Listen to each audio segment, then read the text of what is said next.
21 और 22 सितंबर को JSSC CGL की परीक्षा हुई। इस परीक्षा का मामला आज झारखंड विधानसभा में गूंजा।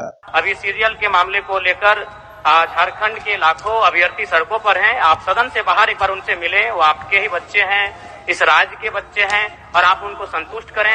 आप उनसे मिलें, उनसे बातचीत करें और इस समस्या का निदान करने का प्रयास करें। तो सीजीएल का मुद्दा सिर्फ झारखंड विधानसभा में नहीं बल्कि हजारीबाग में भी बड़ी संख्या में छात्र सड़कों पर उतरे और इस परीक्षा को रद्द करने की मांग की। छात्रों की एक ही मांग थी कि इस परीक्षा की जांच होनी चाहिए, उसके बाद भी परीक्षाफल का प्रकाशन होना चाहिए।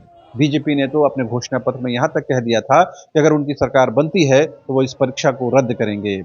आप इन तस्वीरों में देखिए कि किस तरह से बड़ी संख्या में जो छात्र हैं हजारीबाग की सड़कों पर निकले हैं, सड़कों को घेरा डाला है, सड़कों में घेराबंदी की है और अपनी आवाज़ को बुलंद कर रहे हैं। उनके हाथों में तख्तियां हैं और ये बताने की कोशिश कर रहे हैं कि जेएसएससी ने जो इस परीक्षा फल का प्रकाशन किया है सीजीएल का, वो न्याय संगत नहीं है, छात्रों के साथ इनजस्टिस हुआ है, लिहाजा उनकी मांगों को माना जाना चाहिए। तो सदन से लेकर के सड़क तक देखेंगे तो सीजीएल को लेकर के कहीं न कहीं विरोध प्रदर्शन है और इस विरोध प्रदर्शन की आग अभी हजारीबाग में देखी जा सकती है और ये माना जा रहा है कि आने वाले दिनों में जो है इसकी सुगबुगाहट जो है दूसरे जिलों में भी होगी और छात्र वहां पर भी सड़कों पर उतरेंगे। हालांकि राजधानी रांची में अब तक कोई विरोध प्रदर्शन देखने को नहीं मिला है। विधानसभा पहुंचे सत्ता पक्ष और विपक्ष के तमाम विधायकों ने इस विषय को लेकर अपनी अपनी बातें की। जहां बीजेपी के विधायकों ने इसमें कथित तौर पर धांधली की बात और इस परीक्षा को रद्द करने की मांग की, जबकि सत्ता पक्ष के विधायकों ने कहा कि सरकार जो है बेरोजगारों के साथ खड़ी है और युवाओं के साथ खड़ी है, लिहाजा सीजीएल का परीक्षाफल प्रकाशन कर सरकार ने जो ये दिखाया है कि सरकार अपने कमिटमेंट को हर हाल में पूरा करेगी। तो कुल मिलाकर यह है कि जेएसएससी सीजीएल का विषय कहीं न कहीं झारखंड की राजनीतिक गलियारों में एक महत्वपूर्ण विषय बना हुआ है।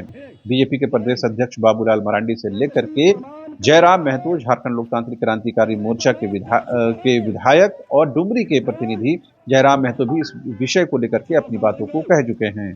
सत्ता पक्ष की ओर से इस मामले को लेकर के बचाव की मुद्रा दिखाई जा रही है, जबकि विपक्ष इस मुद्दे को लेकर के सत्ता पक्ष को घेरने की कोशिश कर रहा है।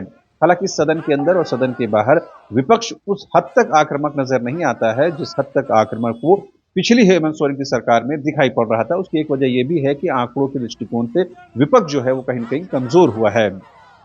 बहरहाल अगर इस विषय को यानी कि सीजीएल के विषय को राजनीति से दूर भी रखें तो यह बात स्पष्ट है कि सीजीएल का मुद्दा कहीं न कहीं बेहद महत्वपूर्ण है और लाखों छात्रों की जीवन से जुड़ा हुआ विषय है। लिहाजा जो भी इसमें निर्णय होना चाहिए वो छात्रों के मुस्तकबिल, उनके फ्यूचर को ध्यान में रखते होना चाहिए। बहरहाल उम्मीद करनी चाहिए कि जेएसएससी ने भले ही इस परीक्षा फल का प्रकाशन कर दिया हो, लेकिन छात्रों की बात को भी सुना जाना चाहिए, उनके भी ग्रीवांसेस को सुना जाना चाहिए और कहीं न कहीं छात्रों को इत्मीनान और यकीन दिलाना चाहिए कि उनके साथ किसी प्रकार का कोई इनजस्टिस जो है वो नहीं होगा। तो अभी के लिए इतना ही। आप तमाम दर्शकों का एक बार फिर से शुक्रिया। Thank you so much.